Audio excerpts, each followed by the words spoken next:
Boa noite, igreja. Boa noite, irmãos. Vocês estão acordadinhos?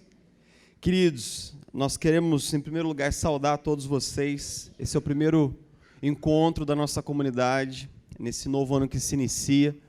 Ao longo do mês de janeiro, a gente vai fazer uma série de reflexões, preparando o nosso coração para que a gente possa entender e abraçar o tema com o qual nós estamos desafiando a comunidade nesse ano. Então, quero te convidar a ler comigo. Vamos ler todos juntos? Qual é o tema? Vamos ler? Partilhando a nossa esperança. A gente tem vivido dias tão negros, né, queridos? Dias tão complexos. E o nosso desejo é que em 2020 nós possamos ser uma comunidade que partilha a esperança que nós recebemos. Nosso primeiro papo vai ser lá no Evangelho de João, no capítulo 3º, versículo 16.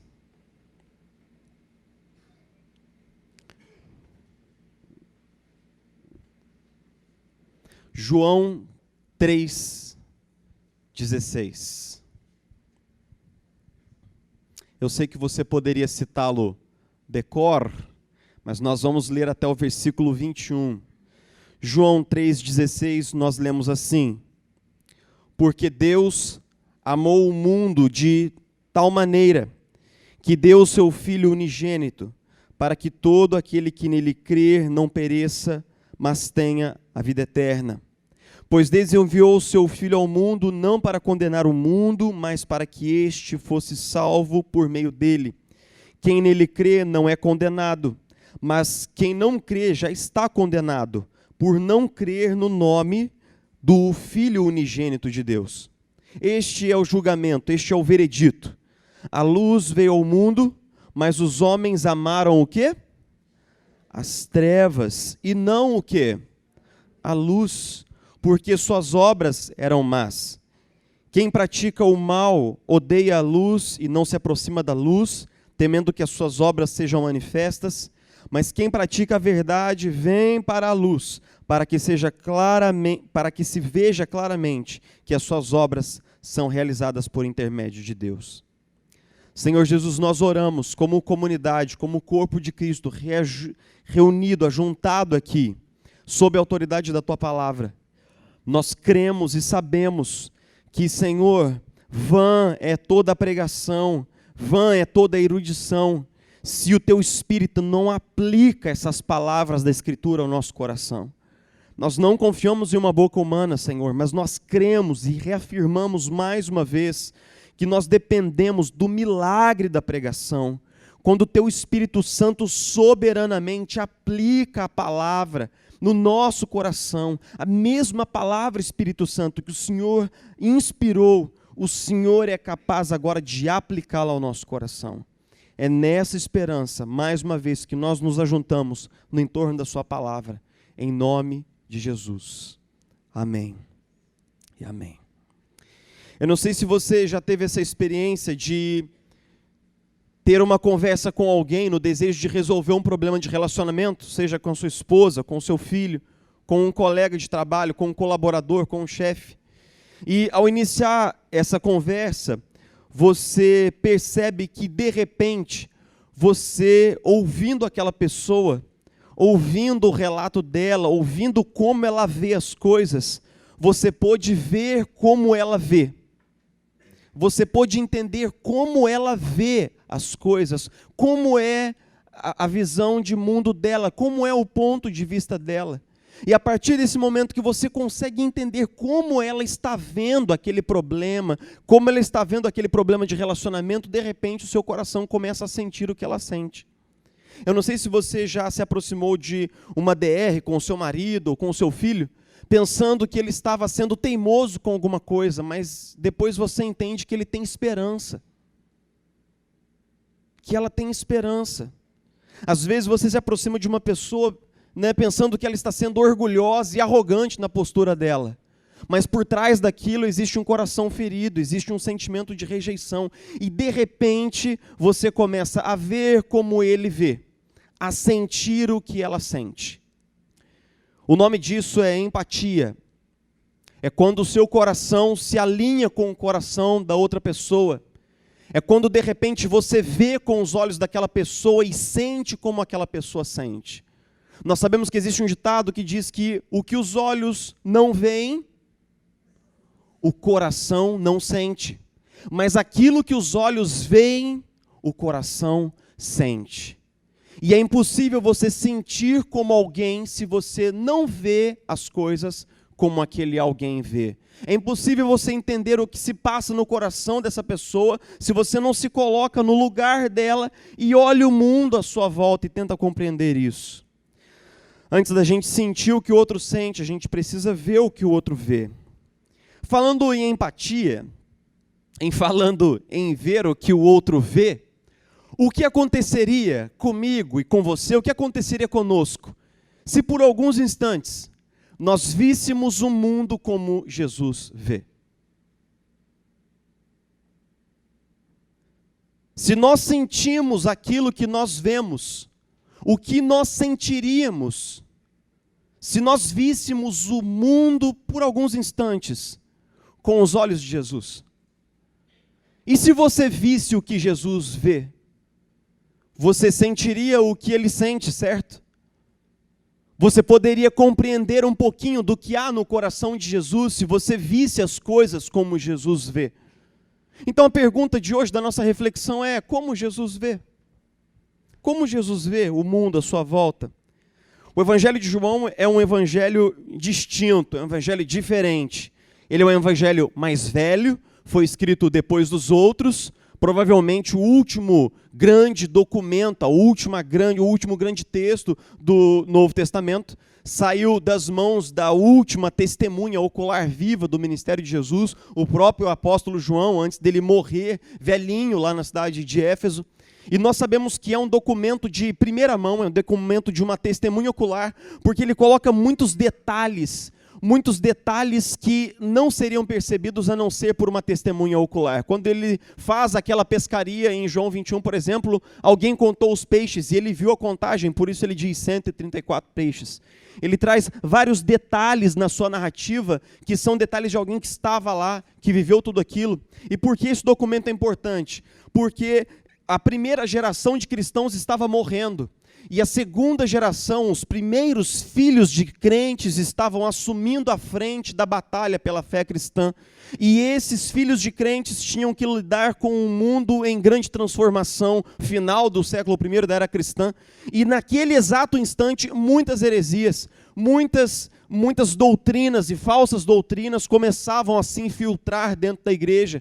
Então era importante que uma testemunha ocular reafirmasse que Jesus é Deus, que Jesus é homem, que Jesus ressuscitou dos mortos, que Jesus é verdade e vida. E João faz isso por meio de uma série de metáforas.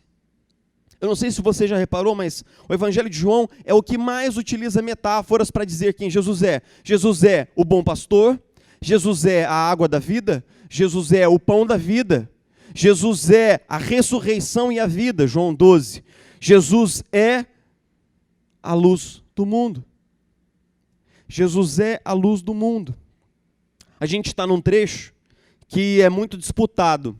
João 3,16 é com certeza o versículo mais conhecido e citado da Bíblia, mas ele também é alvo de polêmica, porque se você percebe, no comecinho do capítulo 3, Jesus está trocando uma ideia com um cara que veio procurá-lo no meio da noite.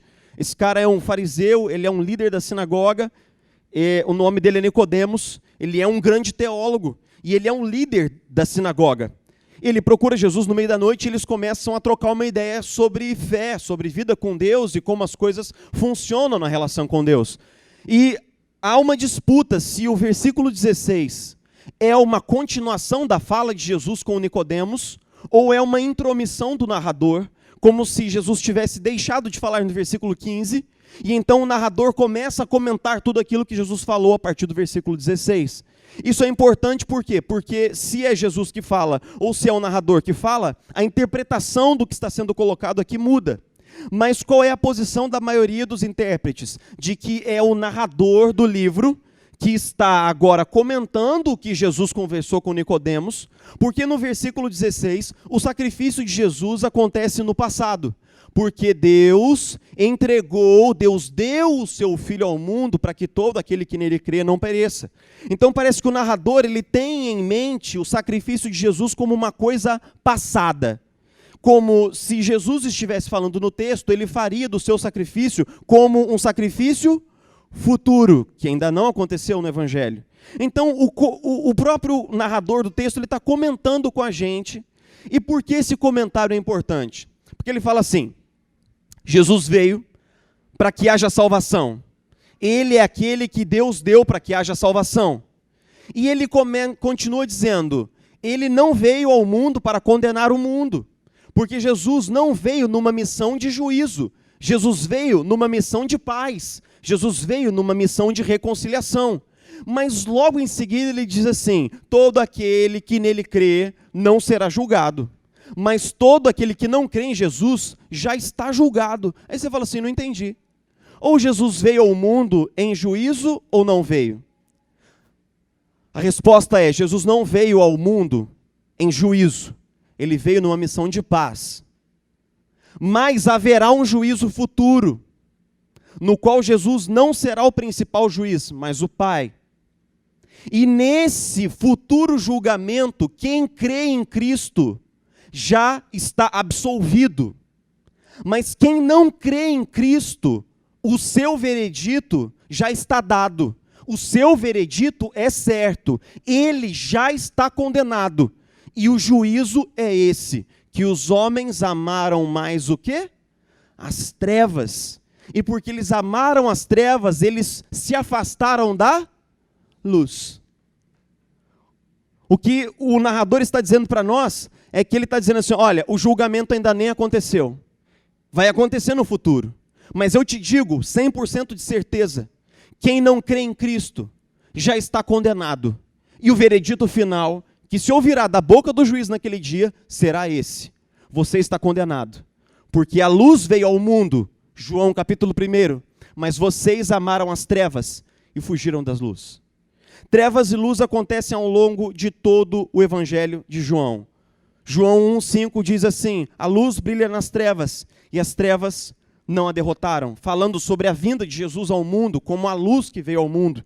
Em outro texto, Jesus diz assim, eu sou a luz que vem ao mundo. Todo aquele que crê em mim não viverá em trevas. Luz e trevas, dentro do Evangelho de João, funcionam como uma metáfora. Como uma metáfora para quê? Como uma metáfora para o contraste entre o bem e o mal. As trevas no Evangelho de João não são apenas escuridão. A palavra grega, skotia, é um significante do mal agente no mundo. Se você ouve Jesus dizendo, no capítulo 12, versículo 35, ele diz assim, por um pouco mais de tempo a luz estará entre vocês. Andem enquanto vocês têm a luz, para que as trevas não surpreendam vocês.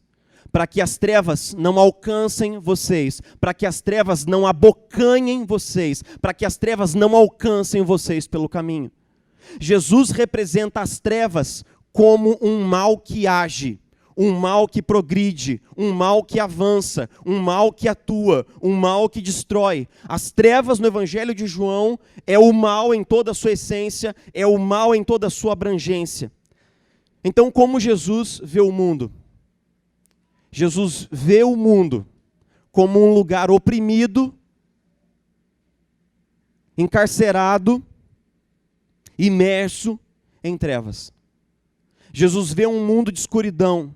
Jesus vê um mundo sob o espesso manto do mal. E como a gente sabe isso? Eu vou contar 4 histórias pequenininhas e breves de alguns relatos do Evangelho. Como Jesus sabe que o mundo está mergulhado em trevas? Certo dia Jesus entrou na sinagoga e era sábado. E os líderes ficaram sondando Jesus para ver o que ele faria, porque era sábado. E tinha um homem com uma mão atrofiada, uma mão mirrada, num canto da sinagoga, ouvindo a preleção. Naquele dia, Jesus chamou o homem para o meio da sinagoga, chamou a atenção dos líderes que estavam ali e perguntou para eles, o que é bom no sábado? O que é permitido fazer no sábado? Curar ou deixar morrer? Fazer o bem ou não fazer o bem? curar esse homem ou deixá-lo como ele está? Os líderes se calaram. E o texto de Marcos diz que Jesus, indignado e entristecido com a dureza do coração deles, curou aquele homem. Mas o verbo que acontece no grego diz assim: Jesus ficou devastado de ver a dureza no coração daqueles homens.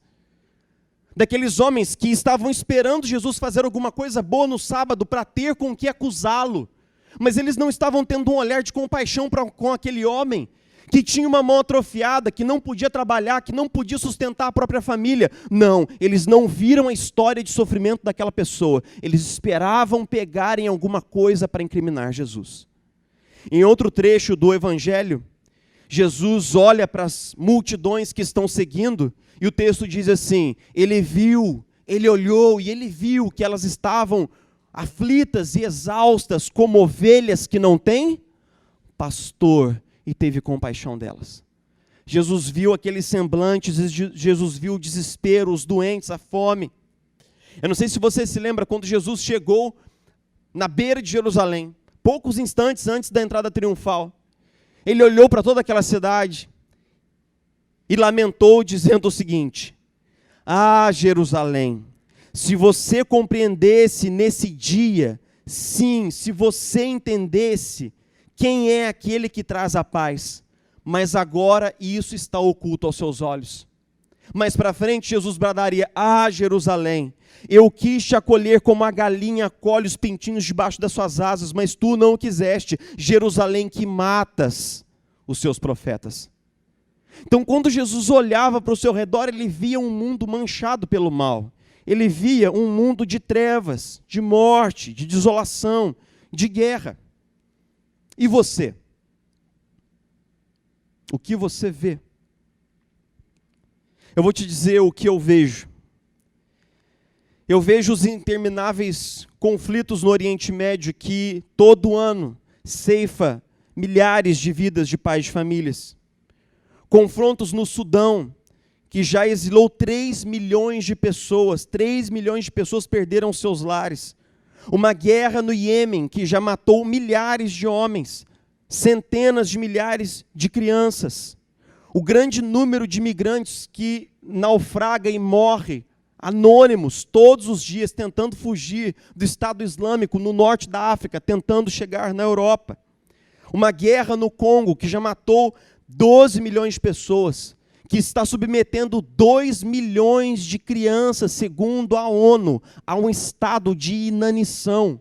Essas crianças vão dormir, 2 milhões de crianças vão dormir com fome, tendo comido uma refeição nos últimos 5 dias hoje à noite, num ponto distante da África. Todas as vidas que estão sendo ceifadas pelos incêndios na Austrália, a crise humanitária na Venezuela, a escalada da tensão e da possibilidade de um conflito internacional agora junto ao Irã. Nós vemos tudo isso. Tudo isso parece muito longe de nós. Mas olhe mais perto. Olhe quando você para num sinal no centro de Niterói, uma criança corre para colocar balas no retrovisor do seu carro por R$2.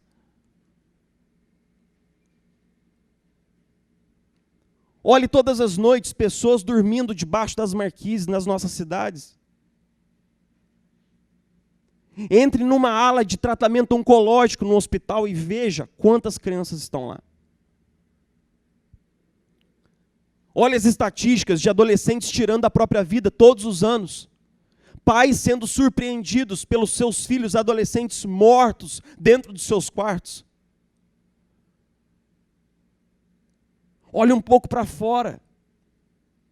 Olhe um pouco para além do horizonte, dos problemas intermináveis do seu casamento, da sua família. Olhe um pouco para fora de você. E você verá um mundo absolutamente tomado por um clima de hostilidade política.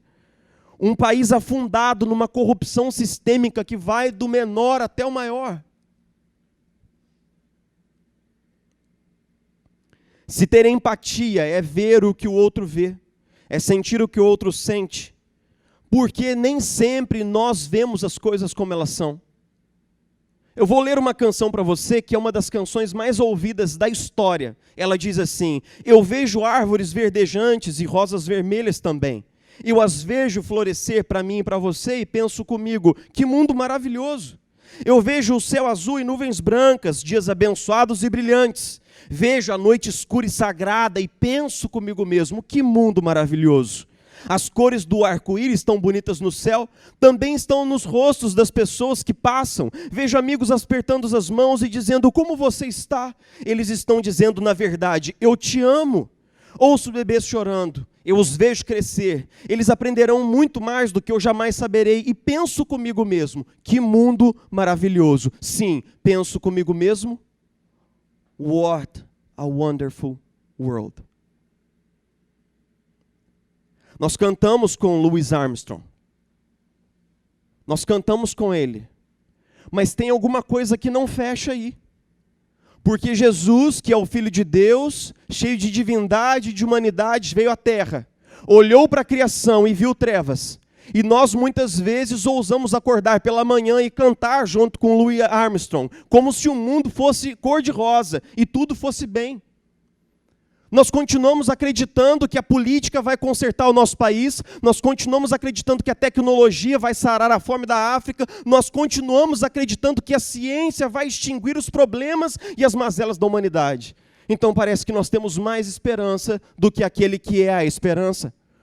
Nós somos mais otimistas do que Jesus, que é a luz do mundo. Nós somos mais positivos do que aquele que veio para nos resgatar numa missão tremendamente custosa. Então, o que está havendo? Porque nós não estamos vendo como Jesus vê. Porque nós não estamos olhando para o mundo com a mesma urgência de Jesus e com a mesma gravidade de Jesus. O que aconteceu conosco? Se nós não estamos sentindo como Jesus sente. O que aconteceu? O que se perdeu? O que deu errado? Porque nós vamos trabalhar todos os dias de manhã, admirando as belezas do rio, achando que a vida é assim, é feita de cor-de-rosa e de bolha de sabão. Por que nós estamos tão dessintonizados do coração de Jesus? João diz algo que eu não sei se chocou a você, mas chocou a mim. Ele diz que os homens rejeitaram a luz, porque eles fizeram o quê? Eles amaram as trevas. A grande pergunta que a gente tem que fazer para esse texto é por que alguém amaria as trevas? Se as trevas são um símbolo da maldade, da presença diabólica, da continuidade massacrante do pecado, da realidade da morte na natureza e na criação, então por que alguém amaria as trevas? O profeta Isaías responde, dizendo, ai daqueles que chamam ao mal de bem, e chamam ao bem de mal, que fazem das trevas luz, e que fazem da luz trevas. O que o profeta está dizendo é que chega um momento em que os nossos valores, em que o nosso olhar está tão invertido, o certo pelo errado, o errado pelo certo, que nós já nem sabemos mais.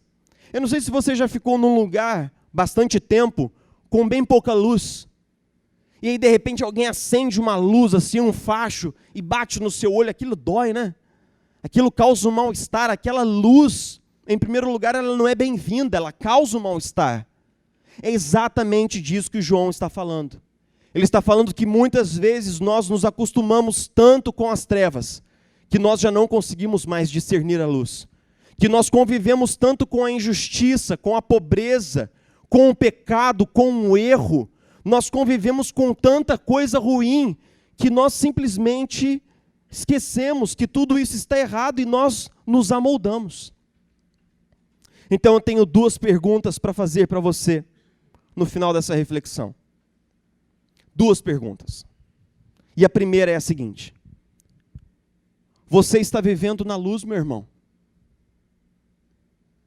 Você está vivendo na luz, minha irmã?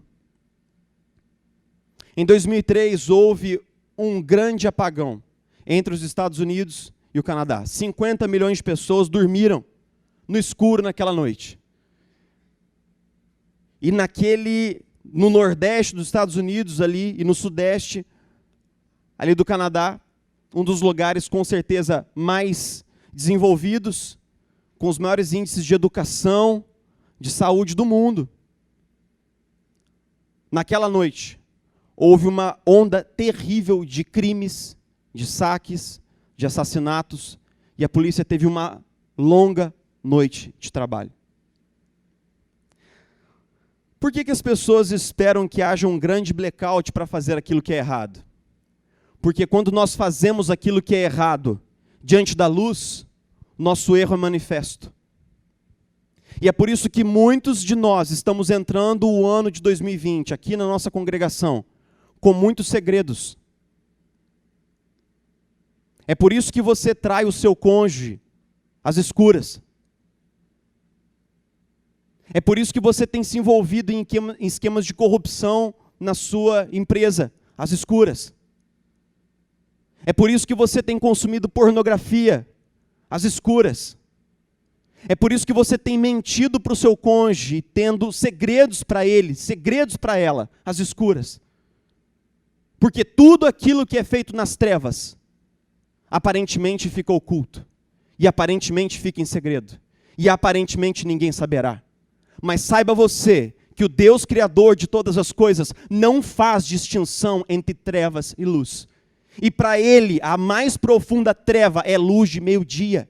E dos olhos dele ninguém escapa. Ele conhece os seus pensamentos, meu irmão. Ele sabe o que há no seu coração. E eu te digo, aproveite enquanto é tempo e venha para a luz. Venha para a luz. Porque se você continuar andando em trevas, meu irmão, você confirmará que filho das trevas você é. Assim diz a palavra. Não andemos mais nas obras mortas de outrora, quando nós éramos filhos das trevas, e assim vivíamos. Efésios capítulo 2. Cuidado, meu irmão. Você pensa estar em segredo. Você pode estar em segredo do seu cônjuge. Pode estar em segredo de mim. Mas não está em segredo daquele que vê tudo e vê todos. E Ele te vê. Ele te vê. Então eu te pergunto, você está caminhando na luz? Eu te pergunto, você está caminhando na luz, meu irmão? E por fim, você está vendo as pessoas à sua volta que estão vivendo nas trevas?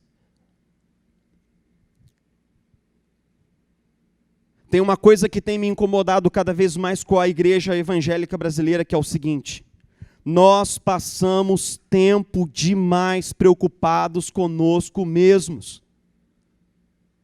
Se você para ouvir aquilo que os cristãos dizem, aquilo que sai da boca deles, é uma tonelada de preocupação com o próprio casamento, a própria família, o próprio emprego, o próprio umbigo. Mas não há espaço nas agendas dos cristãos para se preocupar com milhares de pessoas que estão aqui ao nosso redor, indo a caminho certo de uma condenação eterna todos os dias. Pessoas que convivem com você na faculdade, na escola, no trabalho, e com as quais você não tem um olhar de cuidado, de preocupação. Lembre-se, se nós não virmos como Jesus vê, aquilo que arde no coração dele não arderá no nosso.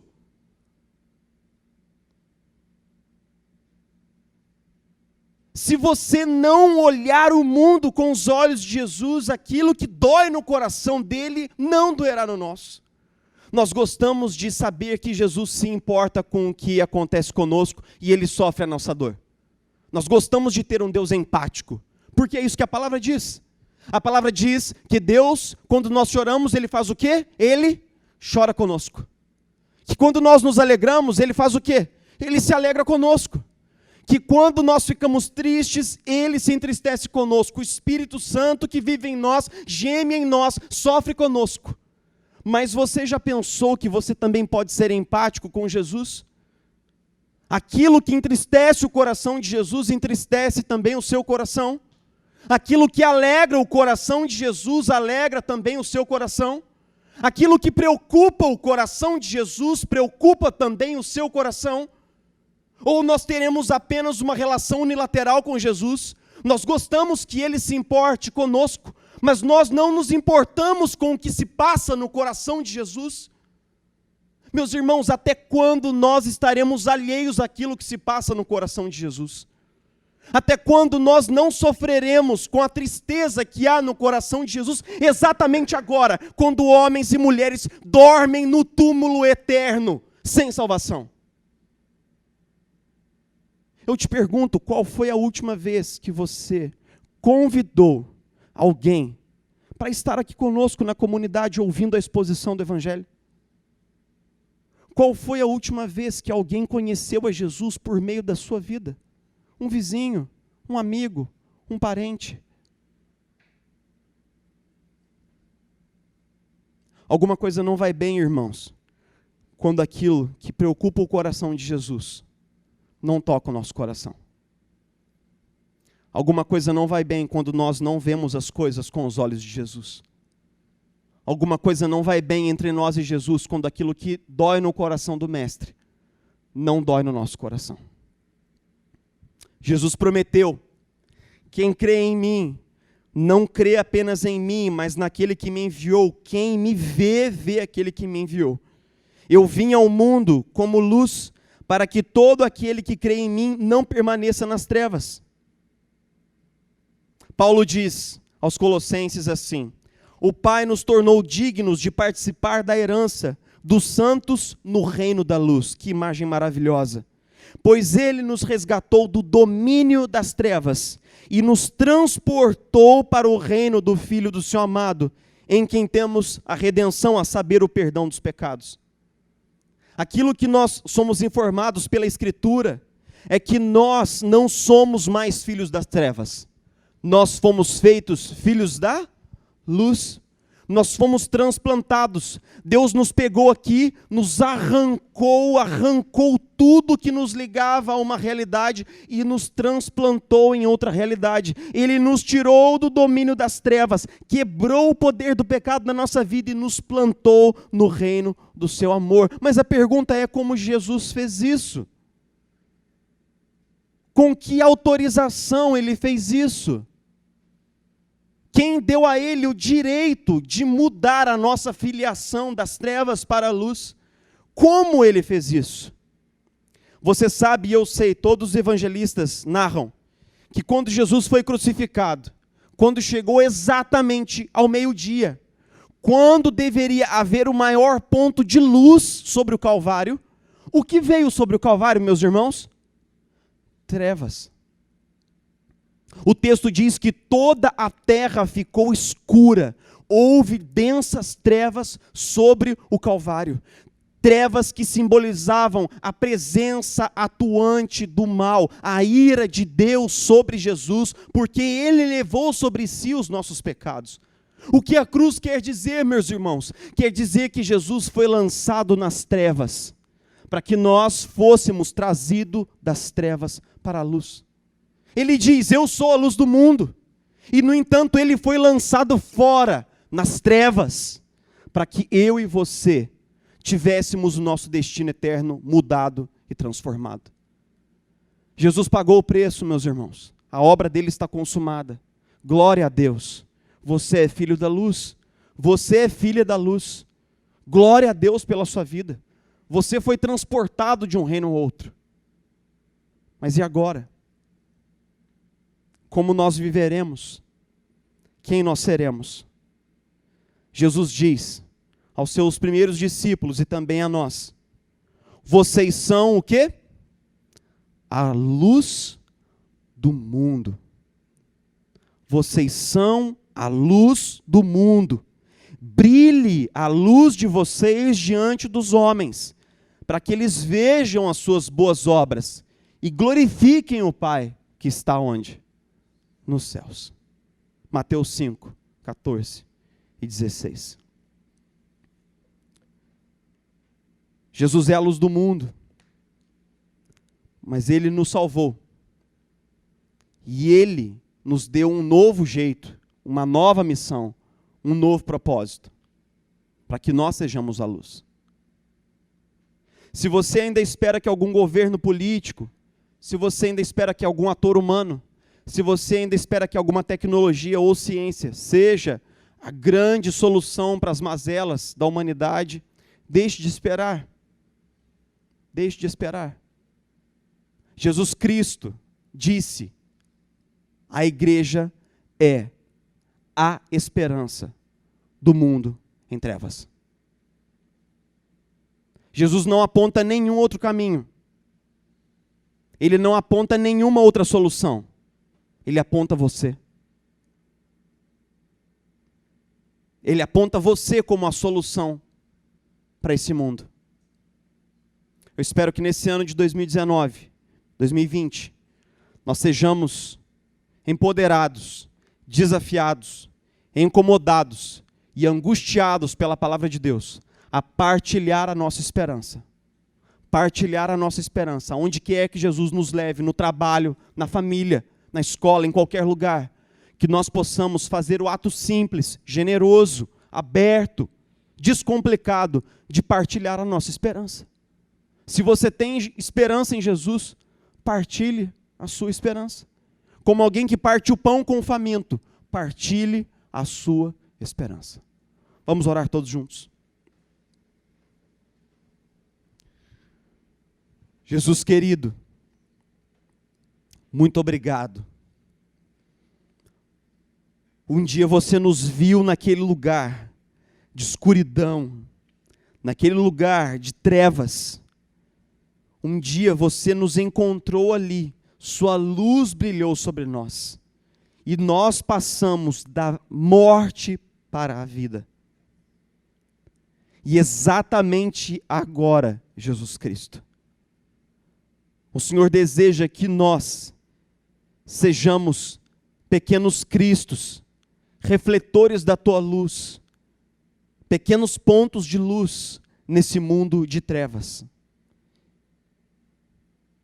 Jesus, você disse que haveria certo momento da história em que as trevas seriam densas, em que os dias seriam maus, em que haveria, Jesus, um levante de um espírito anticristo poderoso, vicejante e impressionante, fazendo sinais tais que, se possível fosse, enganaria até mesmo os eleitos de Deus. E Jesus, talvez nós estejamos vivendo esses dias maus, talvez nós estejamos vivendo esses dias confusos e caóticos. E nós pedimos, Jesus, tem piedade de nós, Senhor. Tem misericórdia de nós. Tem misericórdia de nós. O Senhor disse que nós, a igreja, nós saquearíamos o inferno. E as portas do inferno não seriam capazes de resistir aos movimentos de avanço, de ataque, no ímpeto da igreja. Mas Jesus, quão longe nós estamos disso? Quão longe? Jesus, nós precisamos de um avivamento. Um avivamento. Em cada lar da nossa comunidade, em cada casamento, na vida de cada filho, em cada coração. Nós precisamos de um avivamento, Senhor. Porque é uma obra muito grande, Senhor, a ser feita. E nós não temos força para fazê-la, Senhor. Senhor, libera, Senhor Jesus, um movimento do Teu Espírito maravilhoso na nossa comunidade nesse ano. Colocando corações de pé para que eles possam glorificar o Teu nome. Sarando casamentos para que, de uma vez por todas, nossas famílias possam evangelizar com a beleza das relações que estão dentro do lar. Que muitas pessoas da nossa comunidade possam ter vitória definitiva sobre o pecado, Senhor, em nome de Jesus. Porque, Senhor, existem tantas pessoas aqui à nossa volta, Senhor, precisando ouvir da única mensagem que pode, de fato, mudar o destino delas. Então, nos ajuda, Senhor. Jesus, se nós ainda não estamos angustiados o bastante, então tira a nossa paz. Se essa paz é uma falsa paz, então tira a nossa paz. Nos faz com que todos os dias nós acordemos preocupados com o meu pai que ainda não conhece o Evangelho, a minha mãe que ainda não ouviu a mensagem de Jesus Cristo, um irmão, um amigo próximo. Senhor Jesus, arranca a nossa paz, destrona o conforto do nosso coração e nos move na direção do perdido. Porque Jesus, o Senhor veio até nós. E o Senhor nunca nos disse para sentarmos e esperarmos que os perdidos viessem. Mas o Senhor nos enviou a eles, como você mesmo veio e foi enviado do Pai. Jesus, muda o nosso coração. Muda a nossa visão. Nos faz ver como você vê. Nos faz sentir o que você sente. Nós oramos assim, Senhor. Em nome de Jesus. Em nome de Jesus.